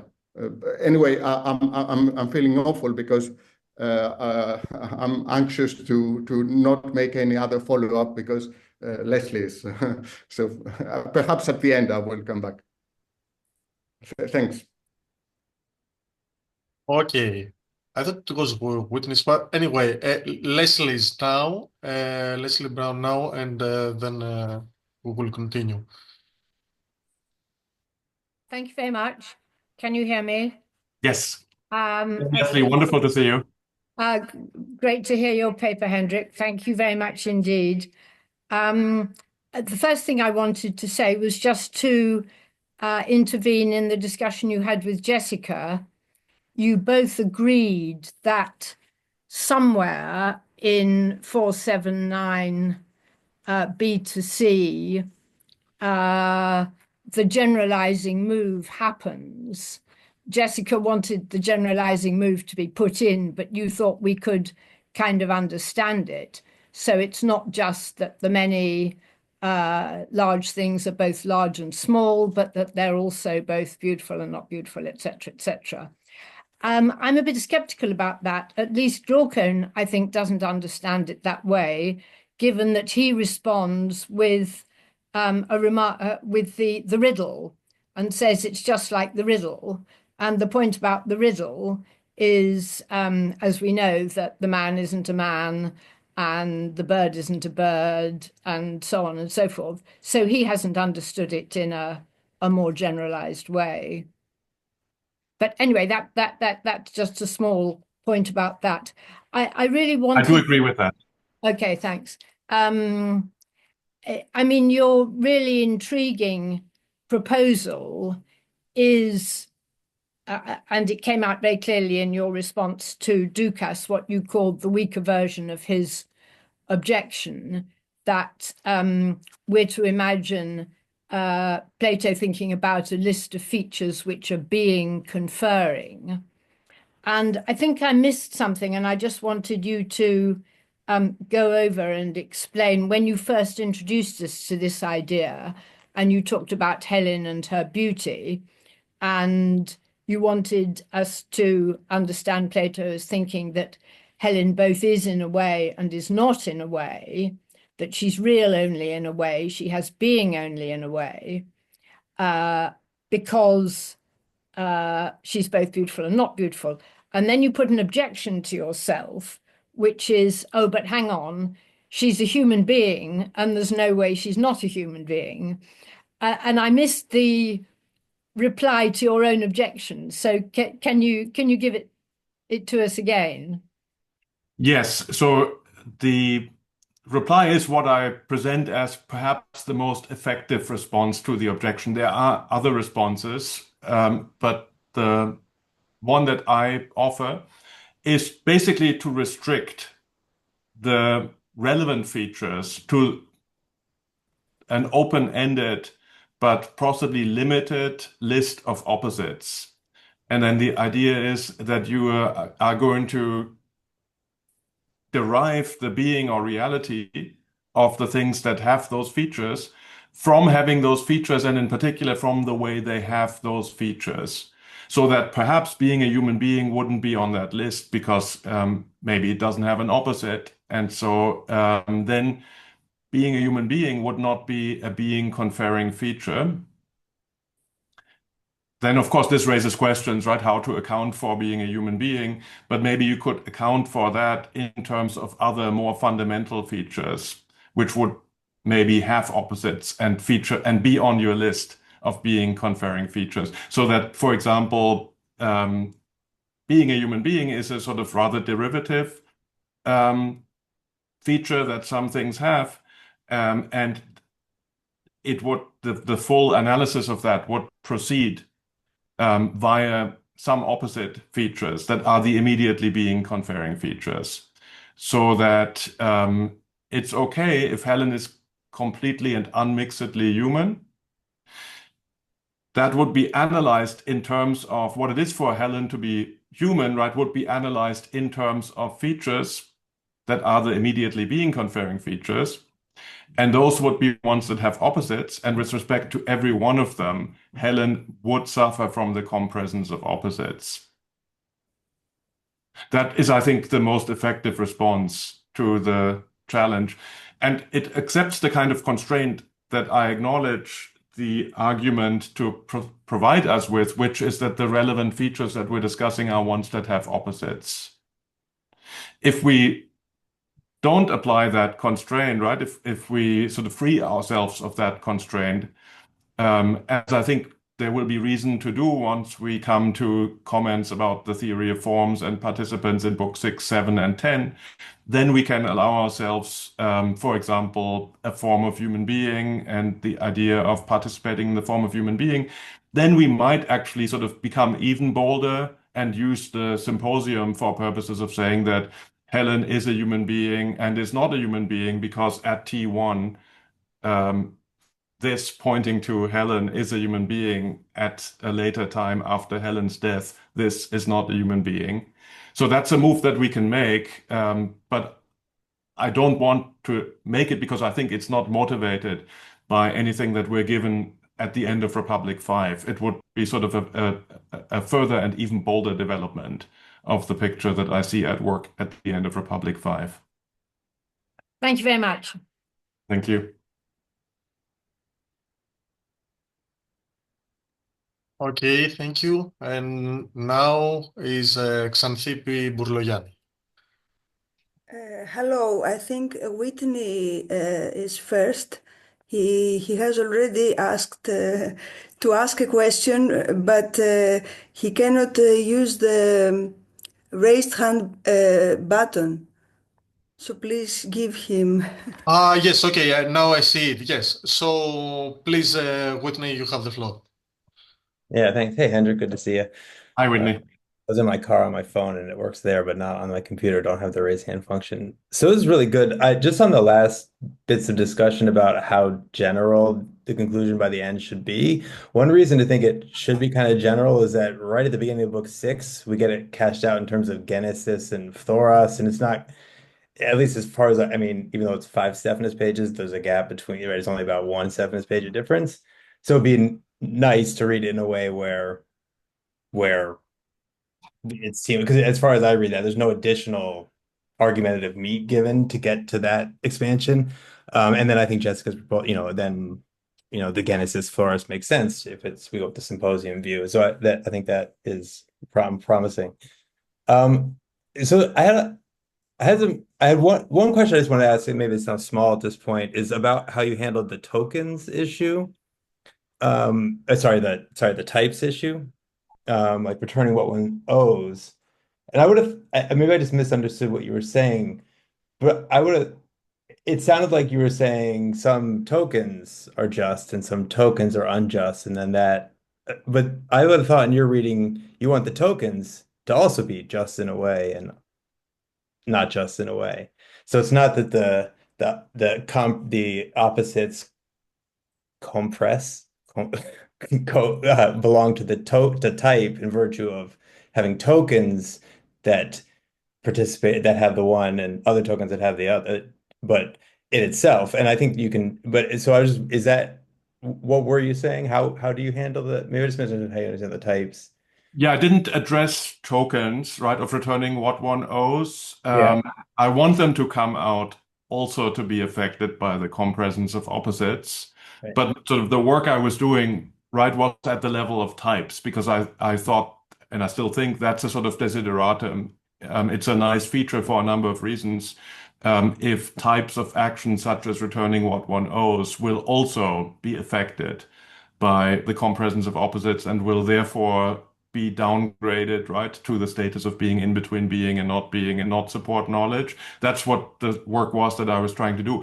But yes, I'm very sympathetic to the idea that tokens, such action tokens, will also turn out to suffer from the compresence of opposites. And then, you could, of course, do that in a variety of ways, right? The symposium passage gives us sort of machinery to do it in a number of different ways. One thing you could do, right, is that after all, at some point, it won't be true to say that this is just, but it will be true to say that it was just and is no longer just after the token is completed and lies in the past. And there might be other ways, right? You could do it in terms of perspectives. You could do it in terms of context of comparison. You could do it in terms of comparing a token just act to the form of justice itself, and then sort of highlight ways in which a token just act falls short of the unqualified and unmixed character of justice itself. So there are a number of sort of strategies you could do, right? And in this way, you could get the desired result. Yeah. I just wanted to make sure. I thought you were explaining the compresence of opposites in the type via the non-compresence of opposites in its tokens, but you weren't doing that. It directly applies at the level of type. So returning what one owes from one perspective is just, from another perspective is unjust, from Thrasymachus's perspective, or what have you.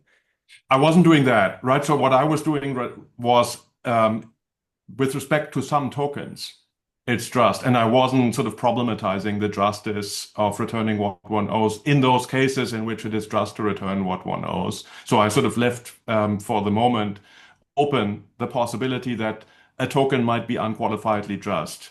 I don't want to sort of hold on to that and defend it, but I just left that open, right? So the idea you can get the compresence of opposites at the level of types just by calling attention to the fact that in some particular situations, with respect to some tokens, right, of returning what one owes will turn out to be unjust. And then you can sort of go further and make the move that I think you'd like to make, and that I'm very happy to make, about even those tokens, right, that pertain to situations in which it is appropriate to return what you owe. Okay. Yeah. I wanted to make one more comment. I like very much your point about the sort of subsequent discussion at the beginning of Book 6, right, and the sort of move from the perceptible or participants, the things that are affected by the compresence of opposites at the end of Book 5, sort of directly to a contrast between being and becoming without any kind of further argumentative texture. This also connects, right, with Lesley's point, right, about what we might then have to say is a misunderstanding or not sort of full-fledged understanding on Glaucon's part. If I'm right in answering Jessica that at 479b 8-9 we get a significant generalization, right? The idea being that whatever anyone might say about any of those things, it will both be that thing and fail to be that thing, right? If that is interpreted sort of at full strength in a way that I'm tempted to do, then Glaucon signally fails to pick up on the dramatic thing that Socrates has just said, right? But if that, and that's maybe a double reading, a plausible double reading, right? That Glaucon understands it sort of at one level and it's intelligible in the context that he would understand it that way. But Socrates actually has said something much more momentous and also something which in the context we have been given the sort of resources for understanding, and it then takes you to the very bold kind of metaphysical picture, which is just sort of inaugurated without further argumentative texture at the beginning of Book 6. Yeah, good. Thanks. Okay, thank you. And now is Xanthippe. Xanthippe, yeah. Thank you very much for your very interesting talk. I have two questions. One has to do with the previous topic, the riddle. When the riddle is presented, it seems that things are somehow self-contradictory. I wonder whether you think this is the case, because also in the symposium, the description doesn't seem to present things as contradictory. I mean, when you say it's good in one, beautiful in one way, and ugly in another way, it may be another way. That's the first question. And if there is a difference, why is there such a difference? And the second question is not exactly a question, is a remark. I like very much your idea that there are being conferring features, and I think must be true somehow, and maybe at least partly explain the steps of the argument. But but I just wanted to say it maybe in a slightly different way. I thought about it. Beauty, at least, is, according to Book 10, related to the use of something. So somehow we could say that beauty is not a feature, a random feature, or it's a feature that has to do with something's nature. So proper notion of beauty, let's say in a person, in a human being, has to do with being a good human being or a perfect human being. So in this sense, somehow it's not that it's one form of beauty that is instantiated, and then we have a human being mixed with other forms. It's more like what it is to be a human being is somehow related to being a beautiful or good human being. I don't know whether you would accept it this way. I mean, thank you. Thank you, Xanthippe. Yeah, so two questions, right? One about contradictions Contradiction. and the riddle that Glaucon offers, right? So this is at 479 B10. Yeah. Right. And then there's a question, right, whether what Socrates has in mind in talking about the compresence of opposites actually is supposed to amount to contradictions or self-contradictions, right? That something is and is not F. And then one can ask questions, right, about, for example, how this interacts with the principle of opposites or contraries, right, in Republic 4, and Exactly. also with Aristotle's principle of non-contradiction in Metaphysics Gamma, and so on. The way I want to think about this, and I know that there are different views about this in the literature, and different scholars have different views about it. Here's what I think. I don't think that Socrates is committing himself to the reality of sort of what one might call hard or unqualified contradictions about things in the perceptible world. I think that what he's interested in are cases where something has a given feature in a way, but also has the opposite feature in a way. And that the in a way is important. That's also in my preferred formulation, right, of the relevant inference schema. Just 3 double prime. There are lots of in a way qualifiers. And I think these in a way qualifiers are to be understood in terms of the different distinctions or qualifications that are in play in the full formulation of the principle of opposites in Republic 4, right? So the idea is nothing will do or undergo opposites in relation to the same thing at the same time and in the same respect. And so I think you're going to get sort of relevant cases of the compresence of opposites whenever something does or undergoes opposites at different times in relation to different things in different respects or different ways. But none of this requires, right, that it ever be the case that something both is and is not F at the same time in relation to the same thing and in the same respect.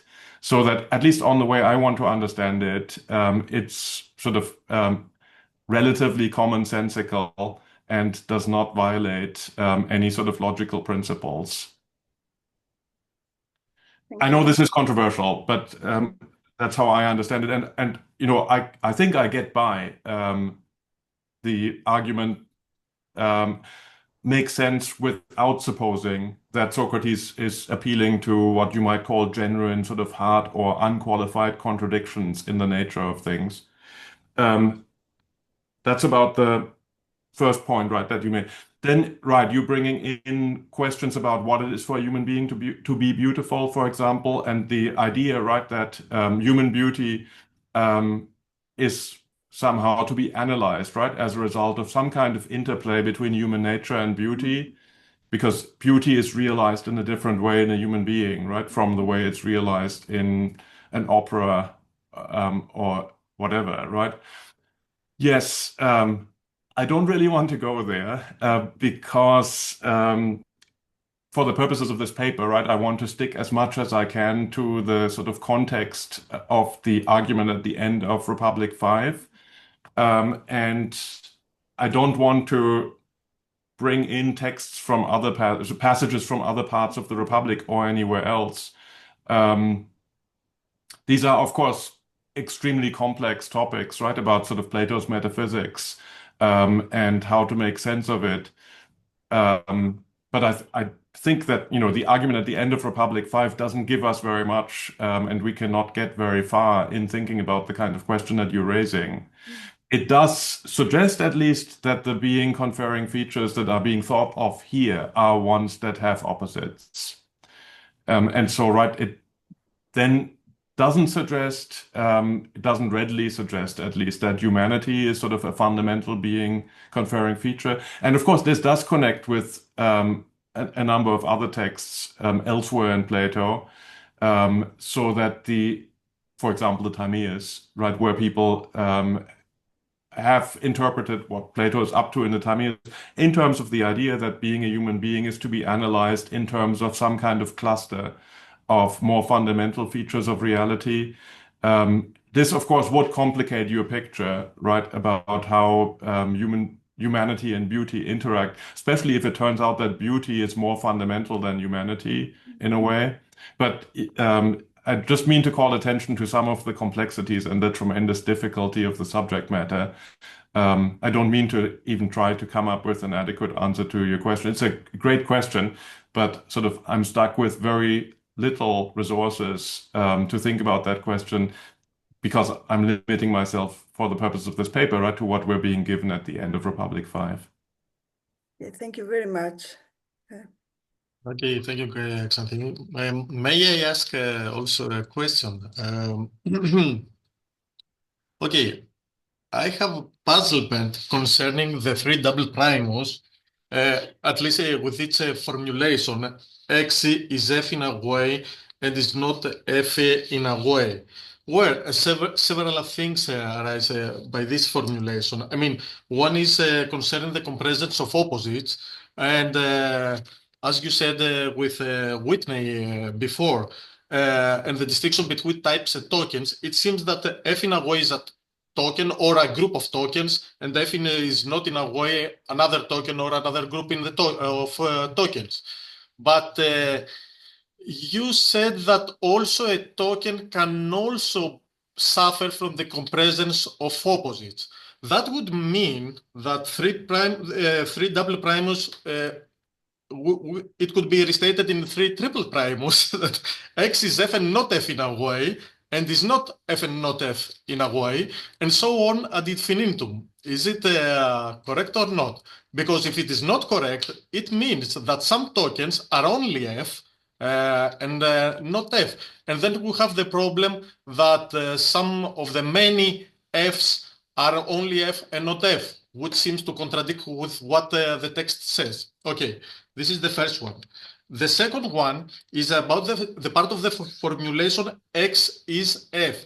And as Jessica and Lesley mentioned, there is a problem in the articulation of this text that we have the things that are mentioned here seem to be identified by the property mentioned. I mean, it is not something that is both beautiful and ugly. It says that the beautiful, one of the many beautifuls, that beautiful that is also not beautiful. And as we say in the riddle that Xanthippe mentioned also, we don't say something that is both a man and not a man unique. It says a man that is not a man, and a bird that is not a bird, namely the bat, and so on. So something else seems to going on here, and because the interpretation of B that is very close to the predicative sense presupposes the formulation X is F or not F, but now seem to have something different. It is as if the predicate itself plays the role of the subject and its negation of the predicate, the F that is not F, or the opposite of F. Okay, the second. And the third one is what Gail-Fine has called the dialectical requirement. Is it not the case that the compresence of opposites presupposes the theory of forms, namely that the things somehow participate to both opposite forms, namely Socrates participates to the form of the tallness and the shortness, or something like that? Because if this argument in general is addressed to the sight lovers who reject the theory of forms or ignore it, the compression of opposites seems problematic. Okay, that's all. Thank you. Thank you. There's a lot. Yes. Sorry. I cannot restrict myself. Rich set of questions. So, are we supposed to finish in 3 minutes? No. Or do we have a little bit more time? Yeah, so I'm now addressing myself to you as the convener, not to you as the questioner. How much time do I have for an answer? As much time as you like. Okay. You may regret saying that. Okay, so no, kidding aside, I'll try to answer as succinctly as I can, but it will take me a bit more than 3 minutes. About the first one and the sort of interaction between Whitney and me, right? About types and tokens. Of course, you're exactly right, and thank you for calling attention to this. I cannot get away with being agnostic about whether token actions such as returning what one owes is affected by the compresence of opposites. I am committed to the thought, right, that even token actions of returning what one owes will at best be just in a way. And if a token action of returning what one owes is just in a way, it will also have to be unjust in a way. Because otherwise, as you point out correctly, if the justice of a token case of returning what one owes is not compromised by the compresence of the opposite, then that would make the being of the token action of returning what one owes uncontaminated, perfect, and so on and so on. And then it wouldn't be one of the many just things, for example, as of course it should be, right? We want token cases of returning what one owes to feature among the many just things. And so then I am committed to the view that each one of these tokens, right, will also have to fail to be just, and in fact will be unjust. And of course, there is sort of machinery for this in the symposium passage. It's just to clarify what I said in response to Whitney was just that I sort of reconstruct the compresence of opposites as affecting types of actions without assuming that the token actions that fall under the type will in each case also suffer from the compresence of opposites. So I didn't presuppose that, right, for purposes of constructing my conception of how the types will suffer from the compresence of opposites. But I have independent reasons, as you point out, right, for thinking the same thing about the tokens as well. So that seems exactly right to me. About the dialectical requirement, and I skip in the interest of time the second question, which I didn't understand so well, and maybe we can talk about it more later. But so the third one, the dialectical requirement, and in particular, right, whether my interpretation inappropriately requires a buy-in on the part of the interlocutors into the theory forms, right, which of course they should not be credited with, right? They are people who do not acknowledge the unity of beauty itself, etc. And I'm not sure. So I don't think that talking about the compresence of opposites requires the sort of a commitment to a version of the theory of forms. It might be sort of a bit sloppy to talk about it in terms of the compresence of opposites. What I really mean is only the step in the argument that I think should be acceptable to the lovers of sights and sounds, that for any case of something being beautiful, that they could offer as an example of one of the many beautiful things, right? They are committed to thinking that beauty is sort of plural or manifold, right? They are, if you like, pluralists about beauty. What they don't like is the idea that there's sort of a single thing, beauty itself, that one could specify and that would apply to all beautiful things and maybe sort of specify or capture, right, what it is for each of the many beautiful things to be beautiful. So that kind of monolithic or uniformity of beauty is what they reject. So it follows, right, that they are going to reject any sort of tolerable conception of a Platonic form of beauty itself. But their pluralism about beauty does not prevent them from accepting that any example of something beautiful that they could give can also be described as ugly at a different time, in a different context, from a different perspective. And there actually it's very helpful that we can help ourselves to types of features, right? So because they might say, what it is about this statue to be beautiful is the wonderful golden shine of it, or something like this, where they would be talking about a type of thing. And now we can say in other cases, right, if something has a wonderful golden shine just like that, that makes that thing ugly rather than beautiful. In an early version of the paper, I had sort of iridescent blue or iridescent green or turquoise or something like this, which makes, for example, the feathers of peacock beautiful. But that's very ugly in a loaf of bread.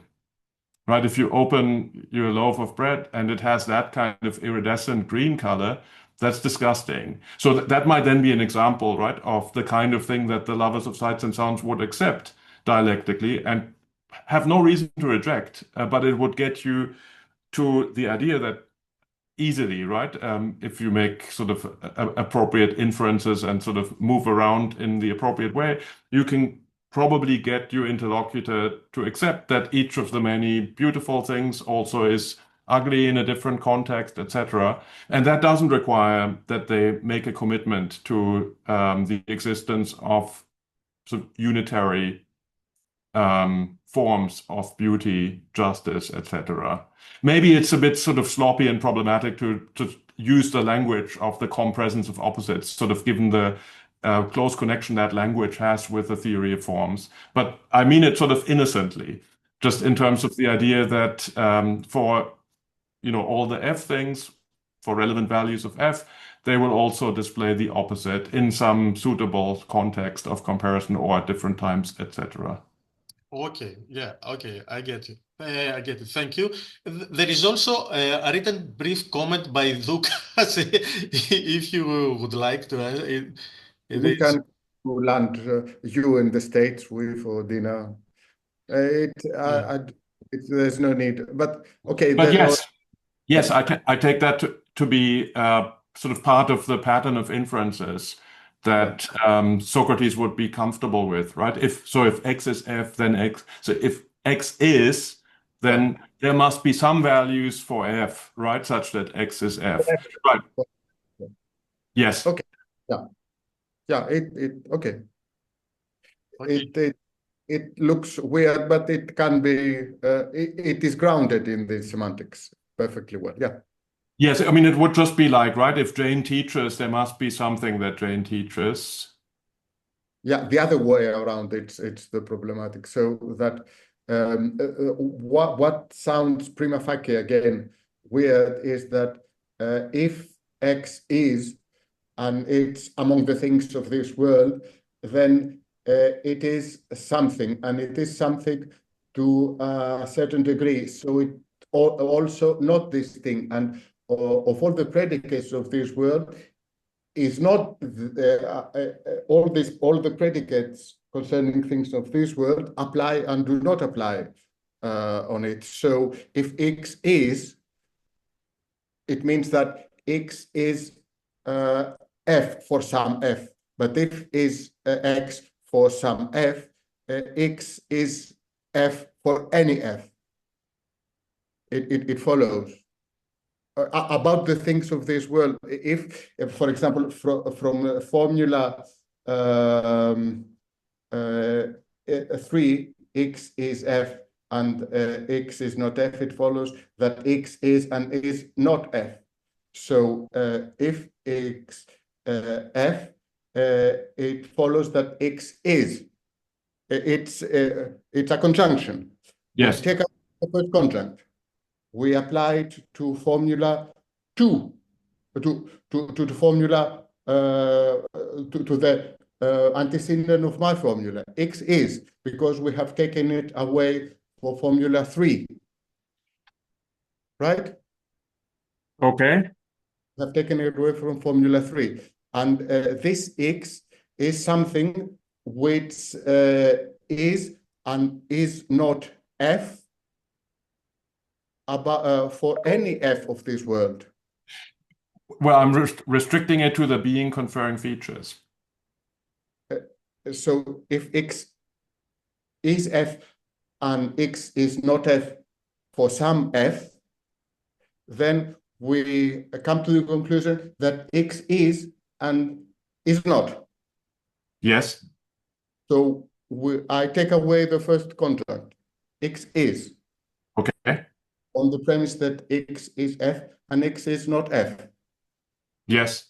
So if x is f and not f, it belongs among the things about which it is true to say that for any f, they are f and not f. Right? No, for any f move, I don't accept, because I mean that to be restricted to the relevant list of being conferring features. Can I jump in since we're after time and it's a lawless environment? Because I think I might be able to mediate, right? So Ducas's objection is you might have to say, if my finger is both big and small, you might have to say my finger is both just and unjust, and so on for a whole bunch of things. And that sounds pretty weird because maybe my finger is just not on that. Seems like you could just say for any relevant, any of the features that it might have or something like that. Any of the being features it does have, it's going to be between the two of them. Yes, or if it is just, it will also be unjust, right? That doesn't require that it is just. Right. Conceptually, I perfectly agree. But the formula I have written down, I can send it with the proof to the seminar if you want, follows from this formulae. So it's not that I object conceptually that what Jessica and you say is true. The fact is that the formulas have to be amended in some way in order not this absurdity to come as a conclusion. And I'll mail to you how it does come. I see. So I guess it's about restricting the relevant values of f, not only in terms of being conferring features, but also in terms, I guess, of applicable being conferring features or something like this. We have to tag them in with some applicability predicate. So yes, that was my point. Okay, so yeah, please send me the proof, and then I'll think about whether I need any kind of sort of qualifications or refinements, right? So that maybe 3 double prime is not yet sufficiently refined, and I need triple or quadruple prime. I'd like to see that. It would be good to talk more about that. 3 double prime and 1. Okay. 1 follows validly, and so the conclusion also follows validly. Okay, I'll send it to you. Okay. Yes, thank you so much. Thanks again, Lorenz. Made things clearer on the formula part. Okay, so thank you very much again for your presentation. Thank you all for participating. And our next session will be on May the 7th with Dimitri Elmur. Hope to see you again there. So thank you again and have a nice night. Bye-bye. Thank you. Thank you so much. Thank you.